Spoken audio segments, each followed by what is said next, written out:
कंवारी बेटी बनी माँ। पूजा सतीश नाम के लड़के से बहुत प्यार करती थी।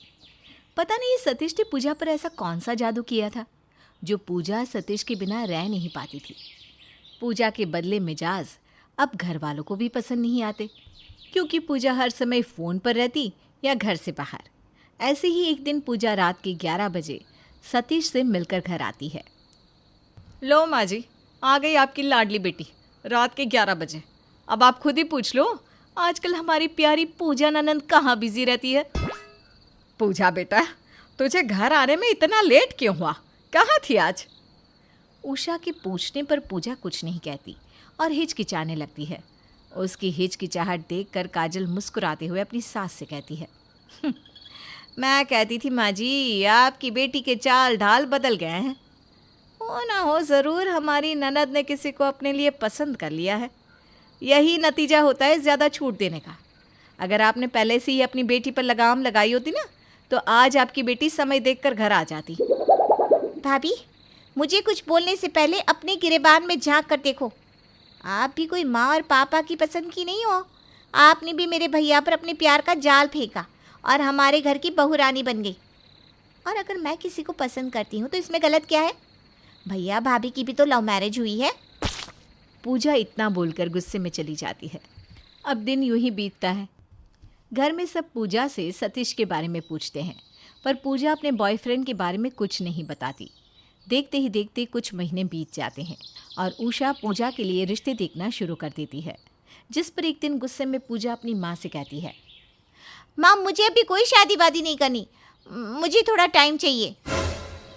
पर क्यों पूजा बेटा, क्या तूने अपने लिए किसी को पसंद कर रखा है? अगर तेरी ज़िंदगी में कोई लड़का है तो मुझे बता। मैंने तेरे भैया भाभी की भी शादी करवाई थी। अगर लड़का अच्छे घर से होगा तो मैं तेरी भी शादी ज़रूर करवाऊंगी। अगर कोई है तो उसे मुझसे मिलवा दे। सच में आप मेरी शादी सतीश से करवाओगी ना? अगर आप उससे मिलोगी ना माँ, तो आपको भी वो बहुत पसंद आएगा।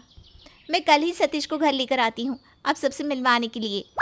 पूजा आज बहुत खुश थी, क्योंकि उसके घर वाले सतीश को अपनाने के लिए मान जो गए थे। पर ये क्या, अगले दिन जब सतीश पूजा के घर वालों से मिलने आता है तो पूजा के घर वाले उसे देखते ही मना कर देते हैं।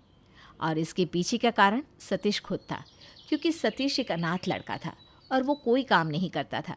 जब उषा को पता चलता है कि सतीश उसकी बेटी की कमाई पर पल रहा है तो वो साफ साफ इस रिश्ते के लिए मना कर देती है। पूजा बेटा, क्या देखकर तूने इस लड़के को पसंद किया? ना इसका घर है ना खानदान, यहाँ तक कि ये कमाता भी नहीं है। अरे जो लड़का तेरे टुकड़ों पर पल रहा है वो तुझे कहाँ से पालेगा? प्यार से पेट नहीं भरता मेरी बच्ची, दिमाग से काम ले, दिल से नहीं। मैं तेरी शादी ऐसे निठल्ले और बदतमीज़ लड़के के साथ कभी नहीं करवा सकती। आंटी जी, साफ साफ क्यों नहीं कह देती? मैं एक अनाथ हूँ, इसलिए आप अपनी बेटी का हाथ मेरे हाथों में नहीं देना चाहती। हाँ, मैं मानता हूँ मैं आपकी बेटी से कम पढ़ा लिखा हूँ, पर मेरे जितना प्यार आपकी बेटी को कोई नहीं कर सकता। मैं सिर्फ तुम्हें इसलिए नहीं मना कर रही क्योंकि तुम अनाथ हो, बल्कि मैं तुम्हें इसलिए भी मना कर रही हूँ क्योंकि तुम मेरी बेटी के काबिल नहीं हो।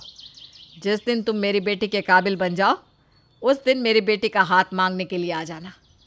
मैं तुम्हें 1 साल का वक्त दे रही हूँ। 1 साल तो बहुत है मेरे लिए। मैं आने वाले 6 महीने में इतना अमीर बन जाऊँगा कि आप मेरे सामने घुटने टेक दोगी। अभी के लिए तो चलता हूँ डार्लिंग, शाम को मिलेंगे हम। इतना बोलकर सतीश वहाँ से चला जाता है। सतीश की ये बदतमीज़ी घर में किसी को भी पसंद नहीं आती, और जब उषा पूजा को समझाती है तो उल्टा पूजा ही अपनी माँ से नाराज़ हो जाती है। पूजा बेटा, वो लड़का तेरे लिए सही नहीं है। इतना बदतमीज़ लड़का मैंने आज तक नहीं देखा। इससे अच्छा लड़का तू डिज़र्व करती है, इसे भूल जा बेटा। माँ, उसने कोई बदतमीज़ी नहीं की, वो तो चुपचाप घर में आया था, पर आप लोगों ने उसे देखते ही रिजेक्ट कर दिया और उसे अनाथ अनाथ कहने लगे।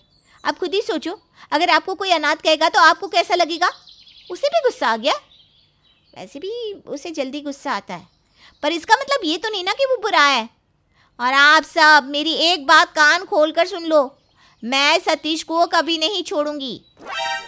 घर वालों के लाख समझाने पर भी पूजा अपने घर वालों की बात नहीं मानती और सतीश का साथ नहीं छोड़ती। समय यूं ही गुजरता है और एक दिन सतीश पूजा को अपनी प्यार भरी बातों में फंसा लेता है और उससे कुछ पैसे मांगता है। अरे सुनना पूजा, तेरी माँ ने तो मुझे सिर्फ 1 साल का समय दिया है। मुझे करोड़पति बनना है, करोड़पति। इसके लिए मुझे तेरी मदद चाहिए। मुझे कुछ पैसे दे देना ताकि मैं बाहर विदेश जा सकूं और वहाँ से 6 महीने में अमीर बनकर आ सकूं, ताकि इस बार जब मैं तेरा हाथ मांगूं तो तेरा खानदान भी मना ना कर सके। सतीश, चाहे ये पूरी दुनिया ही तुम्हारे खिलाफ क्यों ना हो जाए, पर मैं तुम्हारा साथ हमेशा दूंगी। और मैं काम ही क्यों कर रही हूँ, हमारा फ्यूचर सिक्योर करने के लिए। तुम्हें जितने पैसे चाहिए विदेश जाने के लिए मैं तुम्हें दूंगी। बस तुम मुझे ये बताओ कि तुम्हें कब जाना है। जाने में 2-3 महीने लग जाएंगे, लेकिन पहले वीज़ा, पासपोर्ट, बहुत कुछ बनवाना होगा। तो तुम मुझे 2 दिन के अंदर पैसे दे दो और जब मैं वहाँ जाऊँगा तो तुम्हें पैसे लौटा दूँगा। पूजा सतीश से बहुत प्यार करती थी, इसलिए आंख बंद करके वो 2 दिनों में अपनी सारी जमा पूंजी सतीश को दे देती है। और तो और उषा ने जो पूजा के लिए गहने बनवाए थे वो भी पूजा सतीश को दे देती है। पैसे मिलते ही सतीश बिना बताए पूजा को छोड़कर बाहर विदेश भाग जाता है, जिसके बाद पूजा के ऊपर दुखों का पहाड़ टूट पड़ता है। सतीश के जाने के कुछ दिनों बाद पूजा को पता चलता है कि वो प्रेग्नेंट है। जब इस बारे में घर वालों को पता चलता है तो पूजा के भैया भाभी उसके अगेंस्ट हो जाते हैं। लो और सर पर चढ़ा लो अपनी बेटी को।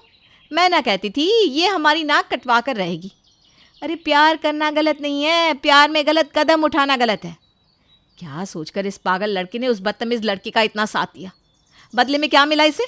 धोखा। मैं इसके पाप को और इससे अपने घर में और बर्दाश्त नहीं कर सकती। माँ काजल बिल्कुल सही कह रही है। इसने तो मेरी नाक ही कटवा दी। इसकी वजह से मैं सर उठाकर कहीं चल भी नहीं पा रहा। मैं मानती हूँ मेरी बच्ची से गलती हुई है, पर मैं अपनी बच्ची को बुरे समय में ऐसे कैसे छोड़ दूँ, जब उसे अपने घर वालों की सबसे ज़्यादा ज़रूरत है। कोई चाहे कुछ भी कहे, मैं अपनी बच्ची के साथ हमेशा रहूँगी। अगर तुम्हें अपनी बहन के साथ नहीं रहना तो तुम दूसरे घर में शिफ्ट हो जाओ, पर पूजा यहाँ से कहीं नहीं जाएगी। पूरी दुनिया पूजा के खिलाफ हो जाती है। अब घर में आकर गली के लोग, पड़ोस के लोग और रिश्तेदार भी उषा और पूजा को ताने देने लगते हैं। उषा बहन, तुम्हारी तो ज़िंदगी बर्बाद हो गई। पहले बेटा अपनी मर्जी से शादी करके आ गया और यहाँ बेटी ने ऐसा गुल खिलाया कि तुम सर उठाकर चलने लायक नहीं रही। अच्छा हुआ जो भगवान ने मुझे ऐसी औलाद नहीं दी। अगर मेरी ऐसी औलाद होती ना तो मैं तो उसका गला दबाकर मार देती, तुम्हारी तरह उसे अपने साथ ना रखती। बहन, कहना बहुत आसान होता है पर करना उतना ही मुश्किल है। अच्छी बात है जो तुम्हारे बच्चों ने ऐसी गलती नहीं की, पर मैं एक माँ हूँ जिसने अपने बच्चे को 9 महीने अपनी कोख में रखा, उसे पाल पोस कर इतने नाजुक से रखा। आज मैं उसे खुद से दूर कैसे कर सकती हूँ? गलतियाँ तो इंसान से ही होती है ना।